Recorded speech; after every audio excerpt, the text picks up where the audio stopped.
Skibbity bibbity. Let's go to the gymity. Hello, good morning everybody. I super duper love waking up in the morning, super early, even though my face might not look like it. But I'm excited to go hit some legs today and go see what some lifting footage looks like. So let's head on over to the gym. Alrighty, we got a little voiceover action for you for this morning's lift. On the bar, I think it was only 335. We're doing 3 sets of 5 with it. Look at this angle. I am caked up. Oh my gosh. This is almost too spicy for YouTube. No, but I'm focusing on going as slowed down really as I can and trying not to bounce over the hole. More of a little slight pause, but I did a poor job of that, as we can see.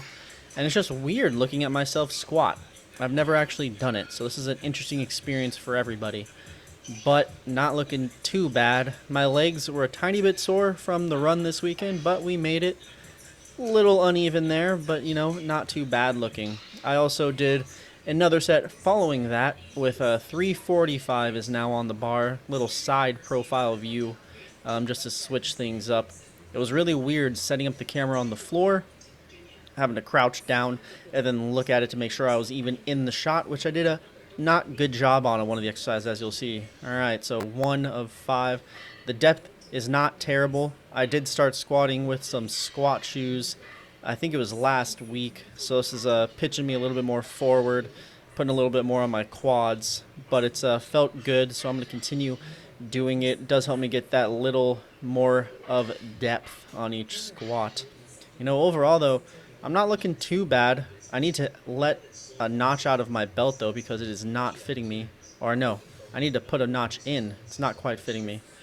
Alright, now we got some deficit snatch grip deadlifts. Not a huge snatch grip, but it is out farther than normal. You can see I'm standing on a plate as well. I actually really love these. These feel incredible, so I enjoy doing them a lot. This is 325. Not trying to go crazy heavy. I don't want to kill my back. So, yeah, no, 2 sets of 6. They felt really good. And y'all are welcome. I blurred out this crotch shot of a exercise that I did. I did not do a good job framing this. I was supposed to leg press, but the person, or the machine that I was going to do leg press on, I should say, was taken by another person. So I adjusted on the fly. I don't got all the time in the world. So I decided to do this machine. I really like this machine. It just absolutely destroys my quads. And I was trying to just go down slowly and then explode up as much as I could, try and get as good a depth as I could.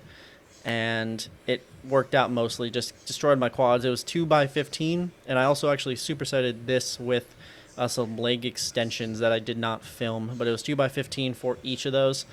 I didn't record any of the other exercises after this, but I also had hanging leg raises and some calf extensions, so nothing crazy. Didn't feel like it was worth recording any of those. But yeah, that was the workout today. Let's get back into the car. Howdy y'all. Just got done with a little 3-mile run after that leg workout. If you haven't already heard, I train 5 days a week with weights, and then I run 5 days a week. Fortunately, this week is a bit of a deload week, so I'm gonna have a little bit less miles this week as compared to last week, and then next week it bumps it back up. It's just really difficult trying to, cross-load my weight training with the running as I get higher into miles especially. I can definitely feel, the fatigue on my legs coming up. Still not very sore though. I did a half marathon on Sunday, which was a little bit an overshoot in my training. I was only supposed to do 12, but I was feeling good, so I just sent it. I don't think that it affected me too much. Hopefully the clips that I got of my weightlifting were pretty okay. Doing right now the volume on legs. I hit legs twice a week. I do upper body 3 times a week. For the volume for legs, I kind of have reduced it just a tiny bit since I'm gonna be running so much in order to not injure myself. And I think so far it's been working out pretty well. I'm still making some decent gains with legs. I'm really focusing more on form and technique with all of my lifting in general. Beforehand, I was a bit of an ego lifter. It took me only 10 years to not do that, so that's crazy. Yeah, I've been training for about 12 years now, so it's been a while. And you would hope I'd be farther along now, but maybe hopefully with the way I'm switching up my training, more time under tension, actually focusing on moving the weight purposely, instead of just moving it to move as much weight as I can, I'm more commanding the weight in everything that I do. Hopefully that was at least a little bit evident with my squats and deadlifts. As I watch it back, I'm sure I'm gonna cringe a little bit because I haven't really ever filmed myself before in the gym. It felt super awkward to me doing it, but the gym was so chill, nobody cared anyway. So I thought it was a lot of fun getting some shots. The monopod should be in today, so I'm gonna get that, of course, show it off and then use it tomorrow, which will be some upper body. They also have a sick posing room there, so I'm gonna try and get some cool shots in there probably once I do achieve maximum pump. So the lighting should be cool in the monopod. So I'm excited. I'm gonna run home, eat, shower, and then get to class. I'll see y'all in a little bit. Happy Earth Day, if you didn't know that it was Earth Day. Freaking sweet. I just realized that it was Earth Day, so I thought I would acknowledge the fact that it is indeed Earth Day. If you haven't heard the Little Dicky song called Earth, I don't even know. It's pretty good. Go listen to it. Just got done eating, showered, about to head to class. But I do want everybody to know that the ACFT is now the AFT, and there's been a little bit of changes for the Army fitness test, which is coming out, I think, in May. So if you have no idea what I'm talking about, that's fine. But probably the next little bit of the video is going to be me reviewing the changes that have been made for the ACFT to the new upcoming AFT. I'll catch you all there. Oh, okay. We got the new tripod. Let's freaking test it out. Holy cow, it's way bigger than I thought it would be, is what she said. Howdy everybody, it's Nathan, and we're going to be reviewing the new Army Fitness Test as opposed to the Army Combat Fitness Test, the ACFT. I don't know why they took out the combat when we're just taking out the overhead ball throw essentially, but we're going to dig a little bit more into that. Before we do though, let me just say a little bit about myself. I've been in the Army for about 4.5 years, and I've taken about, 8 to 10 ACFTs. I enjoy them. I liked how they were. I personally enjoyed the overhead ball throw, but nobody cares what I think because I am just me. So I did do well on the ACFT. I do enjoy training a lot, and it's something that I look forward to. Not that this is really going to change it much, but let's see what has changed and what changes we can expect moving forward and when we can expect the changes to occur. Pulled up here, we have the article on the Army.mil website. Army establishes new fitness test of record to strengthen readiness and lethality. All right, so as you know, I think it was yesterday that they announced this new change.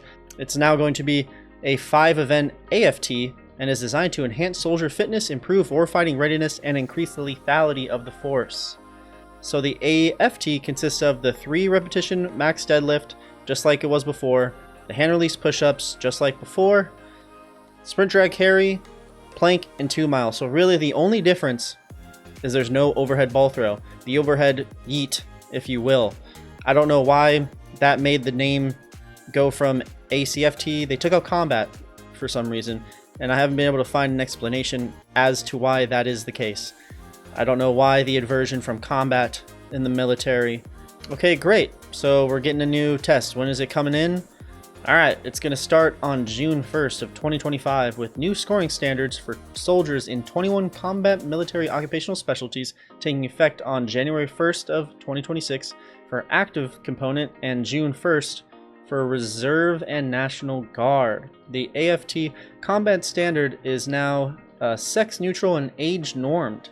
Soldiers serving in combat specialties must achieve a minimum score of 60 points per event and an overall minimum score of 350. Interesting. I'm assuming it's going to be out of 100 still. The AFT general standard is performance normed by sex and age group. Soldiers serving in combat enabling specialties must obtain a score of at least... Oh, okay. Okay, so essentially, if you're in one of the 21 combat MOSs, you must get at least a 350 while scoring at least 60 and everything. And if you're not in a combat MOS, you have to get a 300 while scoring 60 in each event, which you could only get a 300 by scoring 60 in each event. 5 times 60. Yeah. Implementation guidance and associated execution orders will be released in May. All right, so coming up in a couple weeks here. And this change reflects the Army's continued focus on building a physically ready force capable of meeting operational demands in austere environments. The Army is also adapting its policy framework to support implementation, including support of soldiers and with medical profiles and governance to monitor the impact. Blah, blah, blah. Okay, interesting. So essentially, starting June 1st, we're going to be taking the AFT now, as opposed to the ACFT. Only difference being, we're not going to be doing the overhead ball yeet. I still haven't really seen anything if there's going to be updated totals as to like the scores you can get, or what it's also going to take to achieve like the max score in each event. Like for say the hand push-ups, I think for me it was like 62 or 63 hand release push-ups in the 2 minutes, as well as the planks, you know, it was like a 330 or something along those lines. So I haven't seen anything about the updated scoring system. I'm assuming they're going to release that as we get closer. Just kind of interesting that we're taking it out. Overall, I think the ACFT, or I guess really the AFT, assuming it's going to be run in a similar fashion to the ACFT. It takes a lot of equipment, but I do think that it really is a better overall test for judging how physically fit soldiers are. I'm a fan of it. I do enjoy taking these tests. It's a great way to get a little bit competitive out there, really against myself, but for other soldiers as well. I think it's a fun time. It does take a while to run though, as compared to the original PT test. It was that got phased out right before I joined though, so I only took it once. Overall, I think this change, I don't think it's really going to matter. I think if you're good at PT and you did well on the ACFT, of course you're going to do well on the AFT. It is nice though that for the shorter people who are put at a big disadvantage, this is going to help them out, of course, because you know you can only be so explosive. You cannot make your limbs longer. It would be difficult. I mean, you can, but that's a lot of surgery. But yeah, I just wanted to put out the information and let y'all know what's going on. I'll catch y'all in a little bit.